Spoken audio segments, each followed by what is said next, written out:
Soeharto telah mengharamkan orang-orang Cina ini untuk gunakan nama-nama Cina dan suruh untuk ganti nama mereka dengan nama berbau Indonesia, telah menutup sekolah-sekolah. Assalamualaikum semuanya, selamat kembali ke channel ini. Kepada kalian semua yang sentiasa bantu, support, dukung us juga channel ini, ciptaan terima kasih saya ucapkan. Okay, kepada kalian yang baru yang masih belum gabung, ayo bantu dengan tekan butang subscribe. Dan subscribe itu kan gratis aja geng.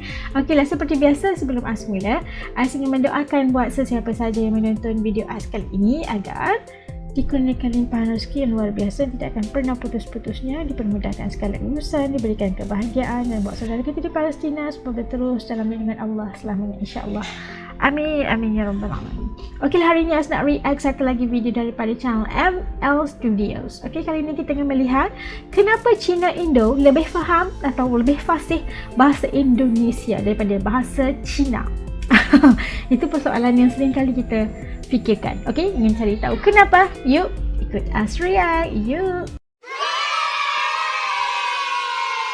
Okey, dah siap semuanya. Yuk kita mula. Bismillah. Rasa macam satu perkara yang awkward apabila orang Cina sendiri tak reti nak cakap bahasa Cina. Tapi itu berlaku di Indonesia dalam 95 tahun yang lepas. Tepatnya pada Kongres Pemuda tahun 1928 di Indonesia. Masa tu golongan muda isytiharkan satu sumpah pemuda di mana berbunyi, kami putera-puteri Indonesia bersetuju bahawa menggunakan satu bahasa iaitu bahasa Indonesia. Salah satu poin dia berbunyi seperti itu. Bermakna orang-orang yang dari keturunan Arab, keturunan Cina, keturunan India, semua tu kena menggunakan bahasa Indonesia sebab mereka mengiktiraf negara mereka adalah negara Indonesia, mereka adalah warga negara Indonesia. Jadi apabila merdeka tahun 1945, mereka ada kebebasan lagi untuk menggunakan bahasa-bahasa ibunda mereka. Seperti yang tadi, orang-orang Cina pun masih menggunakan bahasa dialek masing-masing dan nama mereka pun masih nama Cina juga. Apabila pemberontakan komunis pada tahun 1965 dan juga jatuhnya Soekarno yang digantikan dengan Soeharto, maka bermulalah satu era baru yang dikenali sebagai Orde Baru. Soeharto telah mengharamkan orang-orang Cina ini untuk gunakan nama-nama Cina dan suruh untuk ganti nama mereka dengan nama berbau Indonesia, telah menutup sekolah-sekolah jenis kebangsaan Cina dan juga telah mengharamkan agama Confucianism, di mana mereka orang Cina yang menganut fahaman Confucianism ni harus memilih salah satu daripada 5 agama rasmi Indonesia: Islam, Kristian, Katolik, Hindu dengan Buddha. Apabila orang-orang Cina dekat sana melihat prospek mereka untuk hidup itu seolah-olah disekat, maka mereka tiada pilihan yang lain selain untuk menghilangkan identiti Cina tersebut dan menggunakan identiti Indonesia itu. Sebenarnya kita tengok apabila generasi sekarang ini kan, kita tengok orang Indonesia muka dia muka Cina tapi nama dia tak ada nama Cina. Lepas tu dia tak boleh nak cakap Cina juga, dia cakap bahasa Indonesia atau logat masing-masing seperti logat Jawa, ada logat Medan, macam-macam. Namun semuanya itu berubah apabila Presiden yang keempat, Kiai Haji Abdul Rahman Wahid, telah memberi kelonggaran bagi orang-orang Cina ini untuk kembali masuk ke agama Confucianism itu serta membuka tempat-tempat ibadah lama mereka. Apabila kelonggaran itu berlaku, generasi yang dahulunya telah disekat, dia merasakan seperti dah terbiasa dah. Jadi kalau sekiranya kita nak bandingkan dengan situasi negara kita di sini, negara kita memberi kebebasan kepada penduduk yang berketurunan Cina dan India untuk bertutur, berbicara dengan bahasa ibunda masing-masing. Tiada halangan, tiada sekatan. Namun itulah yang membuat ada golongan yang bergaul dengan golongan bangsa masing-masing. Seperti kita tahu bagaimana konsep British meletakkan orang-orang India di kawasan peladangan,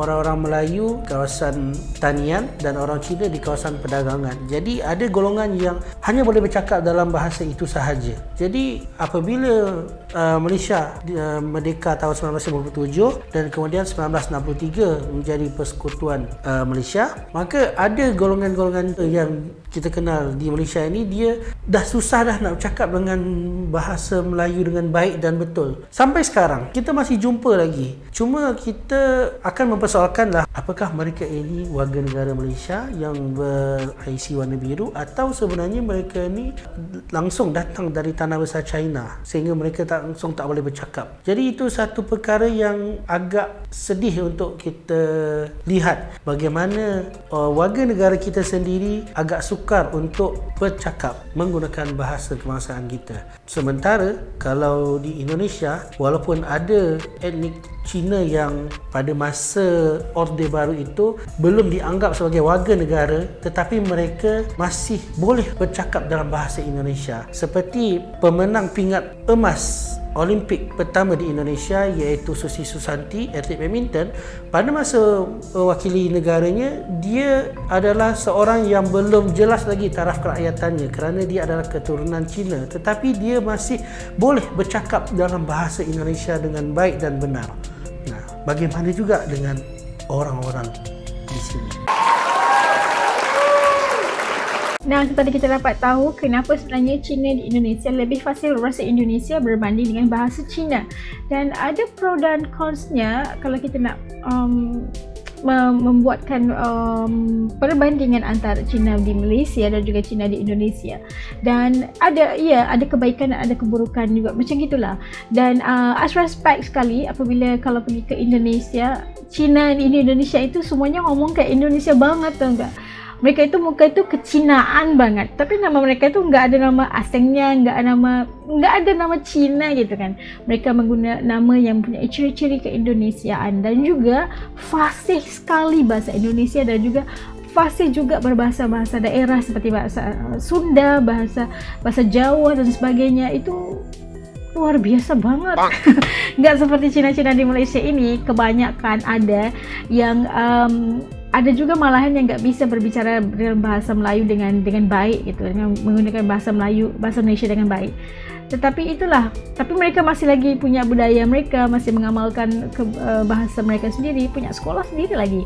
Dan itulah, kalau di Indonesia itu kayak Cina itu udah hilang kecinaan. Tapi kalau di Malaysia, tapi jiwa mereka itu udah menjadi jiwa Indonesia gitu. Kalau di sini itu bedanya kan, tapi keduanya ada pro and cons, dan kita sama-sama menghargai apa juga perbezaan, menghargai dan juga menghormati perbezaan di negara orang dan juga di tempat sendiri. Macam saya kata, pasti ada pro dan cons. Sama-sama meraihkan perbezaan, sama-sama merayakan kesamaan itu agar wujudnya toleransi dan hubungan yang harmoni antara kedua-dua negara atau apa saja negara kan. Apabila kita hormat orang lain, pasti orang juga akan menghormati kita. Okey, apapun Cina di Indonesia, kalian tuh keren banget, tau enggak? Keren banget. Okey, menurut kalian gimana? Okey, kita harus respect dan sentiasa bangga dengan apa yang kita punya, insyaAllah, dan menghormati antara satu sama lain, baru kita bisa hidup harmoni dan bertoleransi, insyaAllah. Okey, menurut kalian gimana? Apa pandangan kalian? Tutup komen di bawah, insyaAllah saya akan reply secepatnya. Okey, sampai ketemu lagi di lain video, insyaAllah. Assalamualaikum, jaga diri, dadah.